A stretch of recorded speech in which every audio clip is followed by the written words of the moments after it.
Fala galera! Hudson Brandão, psicólogo. The Walking Dead lançou umas reviravoltas interessantes. A senhorita Meg não para de crescer e ela protagonizou um evento que merece uma análise psicológica mais detalhada. E eu decidi que agora eu vou analisar cenas memoráveis de séries ou filmes e não tem como não começar pelo episódio 11x9 de The Walking Dead, não é verdade? Então se preparem e vamos pra cena. Situação 1.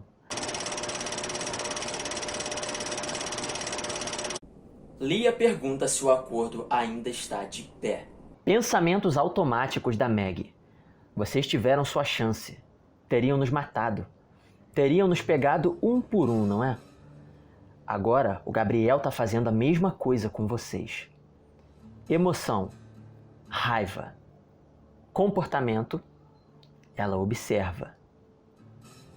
Lembrando, pessoal, que pensamentos automáticos são aquelas interpretações relâmpago, muito rápidas, que fazemos diante das situações que passamos.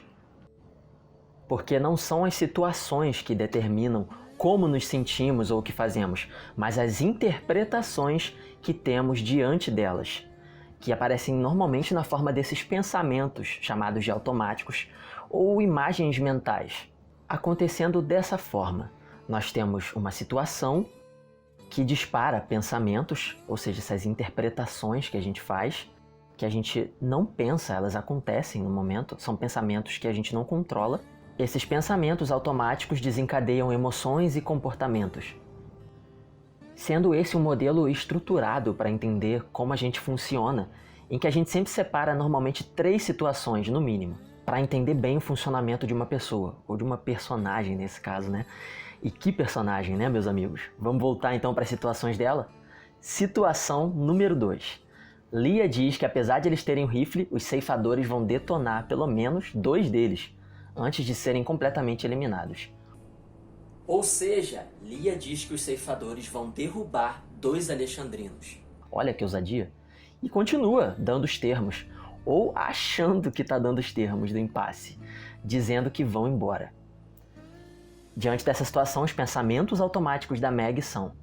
Bom, os pensamentos não ficam claros para o espectador, mas provavelmente seguem a mesma linha de raciocínio dos anteriores, da situação anterior, já que a Lia provocou ainda mais, apesar de o jogo ter virado.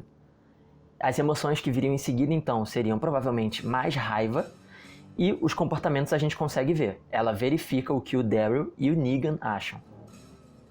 E, finalmente, situação 3.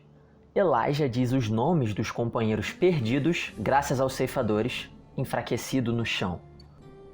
Elijah diz, por Josephine, por todos eles. Pensamentos automáticos da Meg.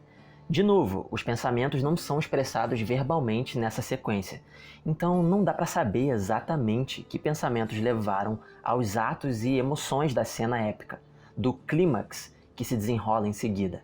Mas... vocês já imaginam, né? Estão pensando mesmo que eu?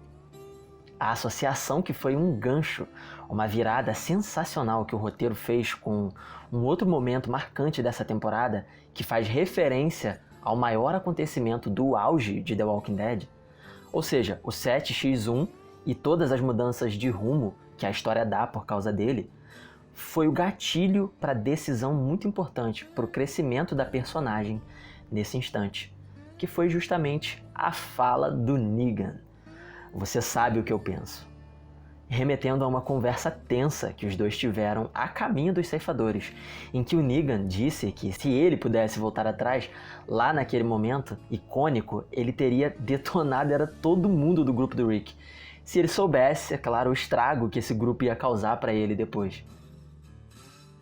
A imagem mental do Negan falando que teria se livrado de todo mundo, para impedir as perdas que ele teve depois porque deixou eles irem, nos segundos em que o Elijah repete os nomes dos que se foram por culpa dessas pessoas que estão saindo impunes, é a situação que desencadeou na Meg o comportamento surpreendente de acabar com aquele grupo até o último membro restante.